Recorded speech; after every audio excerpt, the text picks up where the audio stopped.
अस्सलाम वालेकुम दोस्तों, मेरा नाम है उस्मान और आप देख रहे हैं मेरा यूट्यूब चैनल बाज़ार उर्दू। दोस्तों, आज की वीडियो में हम ये देखेंगे कि हम मज़ामीन की फ़हरिस्त बनाने के लिए इन पेज के अंदर इस तरह की सेटिंग कैसे कर सकते हैं। दोस्तों, फ़हरिस्त की जब सेटिंग हम कर रहे होते हैं तो उसको लिखने के कई तरीके हो सकते हैं। कुछ लोग मैनुअली लिखते हैं कि यहाँ पे नाम लिखा और यहाँ पे आगे स्पेस बार या लाइन ड्रॉ कर देते हैं, लाइन इंसर्ट करके आगे पेज नंबर लिख देते हैं। ये भी एक तरीका है, लेकिन ये मैनुअल तरीका है और मैनुअल तरीका बहुत मसाइल खड़े कर सकता है आपके लिए, क्योंकि कोई लाइन बड़ी हो सकती है, कोई छोटी हो सकती है, नंबर्स आगे पीछे हो सकते हैं, लाइनें बराबर ना हों तो वो बुरा लगता है, अच्छी नहीं लगती है चीज़। तो हम ये चीज़ें ऑटोमेट कर सकते हैं। ऑटोमेट से मेरी मुराद ये है कि हम टैब्स की सेटिंग कर देंगे, क्योंकि ये जो मज़ामीन की जो फ़हरिस्त बनाई जाती है, जैसे आपको दरमियान में एक डॉटेड लाइन नज़र आ रही है, तो ये टैब्स की मदद से पॉसिबल है।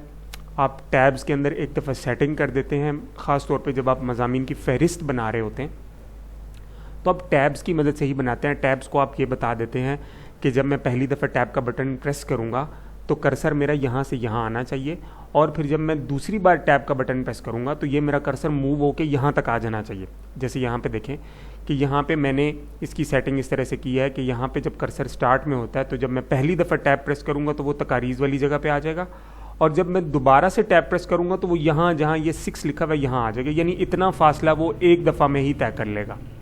ठीक है, तो ये सेटिंग होती है और ये आपने एक दफ़ा इन पेज को ये बता देना है कि मैं इस टैब्स की सेटिंग कर रहा हूँ, और जो ही मैं टैब का बटन प्रेस करूँगा तो आपने कर्सर यहाँ से यहाँ ले आना है। वैसे बाय डिफ़ॉल्ट जो कर्सर होता है वो थोड़ा थोड़ा यानी ½ इंच यानी 0.5 वो आगे जाता है। ये उसकी जो इन बिल्ट या डिफ़ॉल्ट सेटिंग होती है वो ½ इंच की होती है। आप उसको भी चेंज कर सकते हैं कि आप कितना कर्सर आगे लेकर के जाना चाहते हैं टैब की मदद से।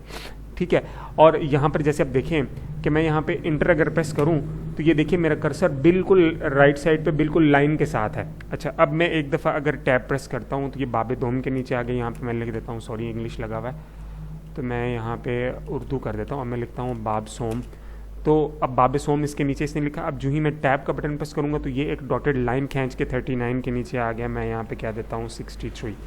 ठीक है, तो ये देखिए ये दोबारा से यहाँ पर आ गया है लाइन के बिल्कुल स्टार्ट में, और जो ही मैं टैब का बटन प्रेस करता हूँ तो ये बाब सोम के नीचे आ गया। मैं यहाँ पे लिख देता हूँ बाब चहारों।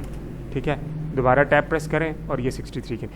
इसका मतलब ये हुआ कि ये लाइंस जो हैं ये जस्टिफाइड होंगी, बिल्कुल सीक्वेंस में एक तरतीब के साथ चलेंगी, और इस तरीके की सेटिंग आपके फ़हरिस्त में खूबसूरत लगेगी। पेज का साइज़ आपका कुछ भी हो सकता है, आप चाहे छोटी बुक बना रहे हैं चाहे बड़ी किताब बना रहे हैं, आप इसके दरमियान कितना फ़ासला रखना चाहते हैं वो भी आप अपनी मर्ज़ी से कर सकते हैं। मैं आपको तरीका बता देता हूँ कि ये जो सेटिंग है टैब्स की वो आप कैसे करते हैं। तो दोस्तों, वीडियो शुरू करने से पहले आप अगर मेरे चैनल पर पहली दफ़ा आए हैं तो चैनल को सब्सक्राइब ज़रूर कर लें ताकि इस तरह की वीडियोज़ आपको मिलती रहें, और अगर वीडियो आपको पसंद आएगी तो आपने इसको एक लाइक का बटन ज़रूर प्रेस कर देना, और अपनी राय का इज़हार कमेंट सेक्शन में ज़रूर करना। कोई सवाल हो, कोई सजेशन हो, कोई भी बात आप कहना चाहें कमेंट सेक्शन में आप लिख सकते हैं। अगर कोई सवाल होगा तो इंशाल्लाह मैं उसका ज़रूर आंसर करूँगा आपको। तो देखते हैं शुरू से कि इसको हम कैसे बना सकते हैं फ़हरिस्त मज़ामीन को, ये टैब्स की सेटिंग कैसे होती है। तो मैं इसको बिल्कुल स्क्रैच से बनाता हूँ। मैं ये बंद कर रहा हूँ फाइल, मैं एक न्यू फाइल लेता हूँ, इसको मैंने किया नो, और अब मैं एक न्यू फाइल ले रहा हूँ आपके सामने और इसको मैंने कर दिया ओके। अब मैं यहाँ पर लिख लेता हूँ फ़हरिस्त मज़ामीन, और मैं आपको बना के दिखाता हूँ कि जो चीज़ अभी मैंने आपको दिखाई है वो कैसे बना सकते हैं। इसकी सेटिंग कर लेता हूँ मैं, थोड़ा सा फ़ॉन्ट इसका मैं बड़ा कर रहा हूँ, 24 पे रख लेते हैं, और इसको मैंने कर दिया सेंट्रल लाइन। ठीक, अब ये सेंट्रल लाइन हो गया। अब जो ही मैं इंटर का बटन प्रेस करूँगा तो ये उसके बिल्कुल नीचे आ रहा है, जिसका मतलब ये है कि ये अब ये समझ रहा है कि ये सेंटर में ही चलेगा, लेकिन मैं इसको सेंटर में नहीं बल्कि इसको राइट अलाइन कर दूंगा, यानी राइट तरफ बिल्कुल, यानी यहाँ पे लाइन के शुरू में। तो उसके लिए मैं इसको यहाँ से प्रेस कर दूंगा तो ये देखिए ये मेरा बिल्कुल लाइन के शुरू में आ चुका है। अच्छा, अब क्या है कि मैं यहाँ पर ही टैब की सेटिंग करूँगा। जब भी आप टैब की सेटिंग करेंगे तो आप कोशिश करें कि आपका जो कर्सर है वो लाइन के बिल्कुल स्टार्ट में हो, वरना वो थोड़ी प्रॉब्लम क्रिएट करेगा आपके लिए।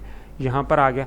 अच्छा, अब यहाँ से आप टैब की सेटिंग करेंगे। सबसे पहले आपने आ जाना है फॉर्मेट में, और फॉर्मेट में आने के बाद यहाँ पे आपको टैब्स नज़र आ रहा है जिसकी शॉर्ट की है Ctrl+Alt+T, तो आपने टैब्स का बटन एक दफ़ा प्रेस कर देना है। तो अब देखिए, अच्छा एक दफ़ा ना मैं इसका थोड़ा जूम इन कर देता हूँ ताकि आपको ज़्यादा बेहतर नज़र आए। अब देखिए हाँ, यहाँ पे मेरा कर्सर था बिल्कुल स्टार्ट में, और अब एक ये ब्लैक कलर की एक पट्टी शो हो रही है। अब इसके ऊपर मैंने इन पेज को ये बताना है कि मैं कहाँ पर अपना कर्सर लेकर जाना चाहता हूँ जब मैं टैब का बटन प्रेस करूँगा। अच्छा, अभी देखिए मेरा कर्सर यहाँ पर है। अब मैं पहली दफ़ा जब मैं बटन प्रेस करता हूँ तो मैं फ़र्ज़ करें मैं कहता हूँ कि मैं जब बटन प्रेस करूँ तो मेरा कर्सर यहाँ पर आकर रुक जाए। तो ये देखिए यहाँ पर आपको एक वाइट लाइन नज़र आ रही है जिसके ऊपर ये एक एरो भी आपको डबल साइडेड नज़र आ रहा है। ठीक है, यहाँ पर मेरा जब मैं पहली दफ़ा टैब का बटन प्रेस करूँगा तो मेरा कर्सर यहाँ पर आकर स्टॉप कर जाएगा। दूसरी दफ़ा अब आपने दूसरी लाइन बतानी है कि जब आप दूसरी दफ़ा बटन प्रेस करेंगे तो कर्सर को कहाँ रुकना चाहिए। तो मैं कहता हूँ कि मेरा कर्सर यहाँ पे रुकना चाहिए। तो मैं यहाँ पे एक दफ़ा क्लिक कर दूंगा तो ये देखिए दोनों तरफ यहाँ पर भी एक वाइट कलर की लाइन लग गई है, यहाँ पर भी एक वाइट कलर की लाइन लग गई है। ठीक है, अब यहाँ कर्सर यहाँ से यहाँ आया और फिर यहाँ से यहाँ आ गया। अब दरमियान में आप कौन सी लाइन लगाना चाहते हैं तो वो जो डॉटेड लाइन आपको नज़र आ रही है वो यहाँ से आप लगा सकते हैं। ये यहाँ पे ये एक डॉटेड लाइन है, ये दूसरी लाइन है आपको नज़र आ रही है तो ज़्यादा खूबसूरत लगती है। अगर आप डॉटेड लाइन लगाना चाहें वो लगा सकते हैं, अगर आप दूसरी स्ट्रेट लाइन लगाना चाहें तो वो ये भी लगा सकते हैं। तो मैं यहाँ पर लगा रहा हूँ डॉटेड लाइन। ये मेरी डॉटेड लाइन लग चुकी है लेकिन अभी आपको नज़र नहीं आ रही है। ठीक है, अब यहाँ पर आपकी सेटिंग टैब्स की हो चुकी है। अब क्या करेंगे कि अगर मुझे लिखना है तो मैं क्या करूँगा, मैं टैब से बाहर आ जाऊँगा। फॉर्मेट में जाके टैब का बटन क्लिक हुआ है, इसके ऊपर मैं एक दफ़ा क्लिक करूँगा तो मैं टैब से बाहर आ गया। अब मेरी सेटिंग हो चुकी है। कैसे हो चुकी है कि मैं अब देखिए अगर एक दफ़ा टैब का बटन प्रेस करता हूँ तो मेरा कर्सर यहाँ पर आ गया। ठीक है, मैं यहाँ पर लिख लेता हूँ जैसा कि मतलब तकारीज़ ही चले मैं लिख लेता हूँ, सॉरी तकारीज़। ठीक है, अब यहाँ पे तकारीज़ मैंने लिखा। अब मैं टैब का बटन प्रेस करता हूँ तो देखिए एक डॉटेड लाइन के साथ मेरा कर्सर वहाँ पर आ गया। यहाँ पे मैं पेज नंबर दे सकता हूँ 4। अब आप एंटर प्रेस करें, वो दोबारा से स्टार्ट में आ गया लाइन के। अब दोबारा से आप टैब प्रेस करें तो यहाँ पर आ गया। अब यहाँ पर आप लिख लें इंतसाब। ठीक है, अब दोबारा से टैब प्रेस करें तो यहाँ पर आ गया पेज, मिसाल कोई भी 6 नंबर पेज है मेरा।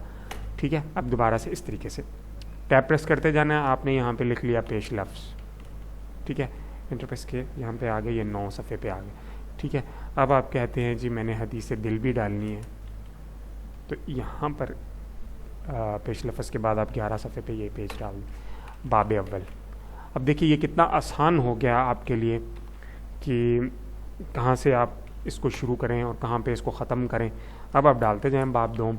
तो अगर आपने ये फहरिस्त इस तरीके से लिखनी है, टाइप करना है तो आपके लिए ये तरीका सबसे बेहतरीन है। आप टैब्स की सेटिंग करें और इस तरीके से आपका काम जो आपने मैनुअल करना था, देखिए अगर आप मैनुअल करते हैं तो ये डॉटेड लाइन आपके लिए मसला होगी कि डॉटेड लाइन आप कैसे लाएंगे। अगर आप डॉटेड लाइन लाते हैं तो वो छोटी बड़ी होगी। ठीक है, तो वो टाइम भी ज़्यादा लेगी आपकी और उसमें एक्यूरेसी भी कम होगी। ठीक है, तो उसके लिए सबसे बेहतरीन हल यह है कि आप टैब्स की सेटिंग करें और बस आपने टैब दबाते जाना और आपका कर्सर खुद ब खुद एक यूनिफॉर्म जो होगा सेटिंग उसके अंदर वो खुद ब खुद चलता जाएगा। आपको मैनुअली कुछ भी सेटिंग करने की ज़रूरत नहीं है। एक दफ़ा आपने उसको बता दिया, इन पेज आपके लिए ऑटोमेशन क्रिएट कर देगा और आपका काम आसान है। उम्मीद करता हूँ कि ये छोटे सा ट्यूटोरियल आपको पसंद आया होगा और आपकी ज़रूर हेल्प होगी। अगर ऐसा हुआ तो आप काइंडली इसको एक लाइक का बटन ज़रूर दे दीजिएगा और अपनी राय का इज़हार ज़रूर करें। आपको वीडियो पसंद आ रही है नहीं आ रही है आप ज़रूर लिखिए ताकि हमें आपकी राय का पता चल सके, क्योंकि उसी के ऊपर हमारा बेस होता है। अगर आपको अच्छी लग रही है वीडियोस, जो किस किस्म की वीडियोस आप देखना चाहते हैं तो हम उस तरीके की वीडियोस आपके लिए बनाएं। तो उम्मीद करूँगा कि आपको अच्छा लगेगा। नेक्स्ट वीडियो में आपसे फिर मुलाकात होगी इंशाल्लाह। अल्लाह हाफ़िज़।